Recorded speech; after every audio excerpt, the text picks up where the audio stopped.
तो चलिए अब इंग्लिश को कैसे इंप्रूव किया जाए इस पर डिस्कस करते हैं। पहला, have you ever travel to other state than your home state in India? Example Bengal, Punjab.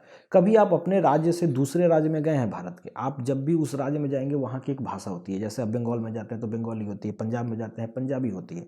अब वहाँ पर जब आप सुनते हैं बंगाली और पंजाबी तो आप भी अपने मन से बोलने लगते हैं, आप गलत बोलते हैं बट कोई आप पे हंसता नहीं। जैसे बंगाल में जाकर के आप अगर बांग्ला सीखना हो, कोई गाना था आमा तुम्हें के भालो माची, आप बोल भी देंगे तो कोई गलत भी बोलेंगे तो कोई हंसेगा नहीं। या फिर सत से अकाल अगर आपको बोलने में थोड़ा सा मिस्टेक भी हो जाएगा, पंजाबी एक्सेंट नहीं आएगा तो कोई आप पे हंसता नहीं है। लेकिन अंग्रेजी बोलने में अगर आप गलत बोल देंगे तो सोसाइटी हंसती भी है और तुरंत मजाक उड़ाने में रुकती नहीं है, और उसके कारण जो बच्चे हैं वो गलत बोलने से बहुत ज़्यादा डरते हैं। और जबकि इंग्लिश से ज़्यादा टफ लैंग्वेज हिंदी है, क्योंकि मैंने जैसा आपको बताया परम्यूटेशन कम्बिनेशन करेंगे, 26 शब्द इसमें है, 52 शब्द उसमें है, तो ज़्यादा शब्द भी उसमें है, ज़्यादा व्याकरण पेचीदा है, सब कुछ है। तो इंग्लिश इतना कोई डिफिकल्ट भाषा नहीं है, बस ये आपको समझने की ज़रूरत है। तो so freely speak wrong and make mistakes, तो बेधड़क हो करके, इसमें कोई शर्म की बात नहीं है कि कोई भी भाषा आपको नहीं आता है। अगर नहीं आता है तो आप सीखने के लिए पहले उसको गलत ही बोलेंगे। तो बेधड़क हो करके बिना किसी शर्म के गलत अंग्रेजी बोलिए और मिस्टेक्स करिए, गलती करिए, क्योंकि पहली लाइन आपकी कभी परफेक्ट नहीं होने वाली है। आप धीरे धीरे सीखेंगे and eventually automatically learn correct. और धीरे धीरे एक दिन आप खुद, मान लीजिए बहुत सारे आदमी जो बिहार के हैं महाराष्ट्र में रहते हैं, आप जाइए उनसे बात करिए, उनको मराठी आता है। कोई पंजाब का आदमी अगर बिहार में रहता है तो उसको बिहारी आता है। ऐसा एक समय के साथ आप हमेशा सीख जाते हैं। जो बच्चे अंग्रेजी स्कूल में पढ़ते हैं आप देखिए कैसे सीख जाते हैं, इवेंचुअली ऑटोमेटिकली आप एक सीख जाएंगे। क्योंकि जो सीखना है वो नेचुरल प्रोसेस ऑफ लर्निंग है। सीखने का एक प्राकृतिक प्रक्रिया होता है। Your first sentence will never be perfect, पहली लाइन आपकी कभी परफेक्ट नहीं होगी। सो प्राउडली स्पीक रॉन्ग इंग्लिश, किसी शर्म की बात नहीं। जब जैसे आप हिंदी गलत बोल के शुरुआत करते हैं, जैसे आप पंजाबी गलत बोल के, मराठी गलत बोल के, बंगाली गलत बोल के, ऐसे जब आप स्टार्ट करते हैं उसी तरीके से आप प्रैक्टिस के लिए गलत अंग्रेजी भी बोलते हैं, तो उसमें कोई शर्माने की बात नहीं है, क्योंकि आप गलत बोलेंगे, सीखेंगे, तभी एक दिन सही बोलेंगे। तो जब तक आप नहीं सीख लेते हैं आप प्रैक्टिस करिए, गलत बोलने से संकोच मत करिए, बेधड़क होके बोलिए। एंड क्रॉस चेक दो जो शो ऑफ, और जो आप पे आके दिखावा करते हैं या आपको टोकते रहते हैं कि तुम तो गलत बोल रहा है, मत बोलो, ऐसा किस तरह के बात करते हैं या शो ऑफ करते हैं, उनको क्रॉस चेक भी करिए।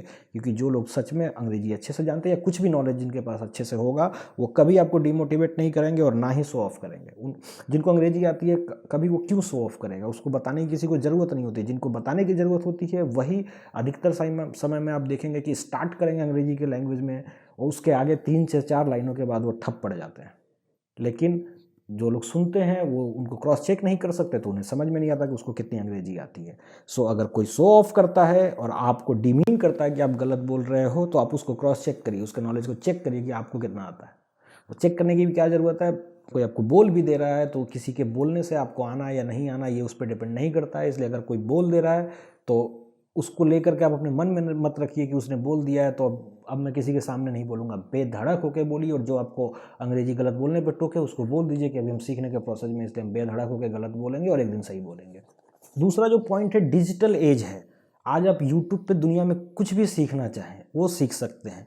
तो आप उस पर एक्सप्लोर करें, अच्छे टीचर्स को ढूंढें और उससे आप कुछ भी सीख सकते हैं। अंग्रेजी सीखना तो एक बात है, उसके अलावा अगर आपको कुछ और भी सीखना हो वो सब आप यूट्यूब पे और दूसरे डिजिटल एज, आप मोबाइल और इंटरनेट और लैपटॉप का इस्तेमाल करके कुछ भी सीख सकते हैं। अगर आपके अंदर सीखने का जज्बा हो तो इस चीज़ पे आप फोकस करें अगर आपको सीखने का मन है। तीसरी जो बात है, क्लास 1 to 10 गुड इंग्लिश। देखिए अगर क्लास 1 to 10 किसी बच्चे ने अच्छे से पढ़ाई कर ली है तो उसकी अंग्रेजी एक अच्छे लेवल की हो जाती है। अगर उसने क्लास 1 से लेकर के क्लास 10 तक की पढ़ाई करी है तो it is a good, considered a good English, not a very good English but good English. और मेरा जो लेवल है वो मैंने सिर्फ अंग्रेजी की पढ़ाई क्लास 10 तक ही की है, तो मेरा जो लेवल है वो लेवल आपका आ जाएगा अगर आपने सिर्फ 10वीं तक की अंग्रेजी की पढ़ाई कर ली। मेरा लेवल इतना परफेक्ट नहीं है, लेकिन बातचीत करने के लिए, अपनी बात समझाने के लिए और दूसरों की बात समझने के लिए मेरा वो लेवल है।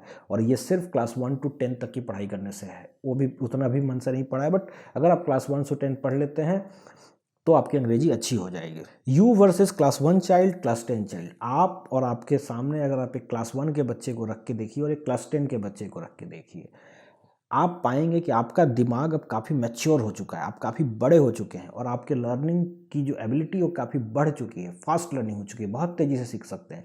जैसे पहली क्लास का जो बच्चा होगा वो पहली क्लास की किताब को पढ़ने में 1 साल लगाएगा, लेकिन आपको 1 साल नहीं लगने वाला होगा। आप मुश्किल से 2 से 3 दिन में पहली क्लास में A for Apple, B for ball आप कितने दिन में रटेंगे?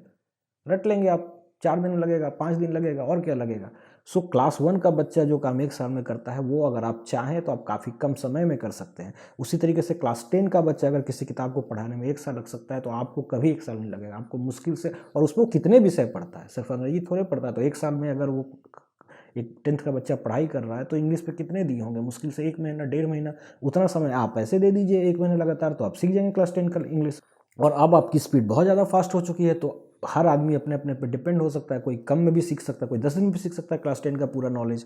तो बेसिकली एक रैंडम मैंने कैलकुलेशन की है कि क्लास 1 का किताब पढ़ने में आपको 3 दिन लगे, क्लास 2 का पढ़ने में 5 दिन, क्लास 3 का पढ़ने में 7 दिन, चौथी क्लास में 10 डेज, 5वीं क्लास में 12 डेज, छठी क्लास में 20 दिन, 7वीं क्लास में 25 दिन, 8वीं क्लास में 30 दिन, और 9वीं क्लास में भी 30 दिन, और 10वीं क्लास में भी 30 दिन। 8 to 10 अगर 1 महीना लगता है, क्योंकि 6-7 से थोड़ा सा ग्रामर और लिटरेचर 2 पार्ट अलग हो जाते हैं और ग्रामर भी पढ़ना होता है, तो उस समय 25 से 30 दिन एक क्लास में। तो ये टोटल जोड़ करके 112 दिन हो रहा है, मतलब 4 महीने भी नहीं होते, 3 महीना और 20-30 दिन, 20-25 दिन, तो टोटल 112 दिन में अगर इस स्पीड से भी पढ़े तो आप अंग्रेजी 112 दिन में अपना अंग्रेजी 10th लेवल पे कर सकते हैं, और 10th level is a good level.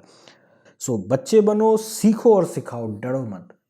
तो आपको ना बस उस बच्चों की मेंटेलिटी लानी है। इतना बड़ा होकर के आपको वो नहीं करना है कि मतलब आप बड़े हो गए तो आप गलतियां नहीं कर सकते। आप हमेशा एक बच्चे की तरह गलतियां कर सकते हैं और सीख सकते हैं। सो बच्चे बनो, सीखो, अंग्रेजी बोलो बेधड़क होकर के, डरो मत, और आप एक दूसरे को सिखाओ भी। और कोई दूसरा अंग्रेजी को इतना परफेक्ट बताए या एक सिंबल बताए कि इससे बहुत ज़्यादा नॉलेज का टेस्ट होता है, तो आप वहाँ पर उसको टोकिए कि कॉलोनियल माइंडसेट आपका, और ऐसा कुछ भी नहीं है। Knowledge is knowledge and language is language. So चलो दोस्तों, अंग्रेजों को अंग्रेजी सिखाते हैं। जय हिंद, वंदे मातरम।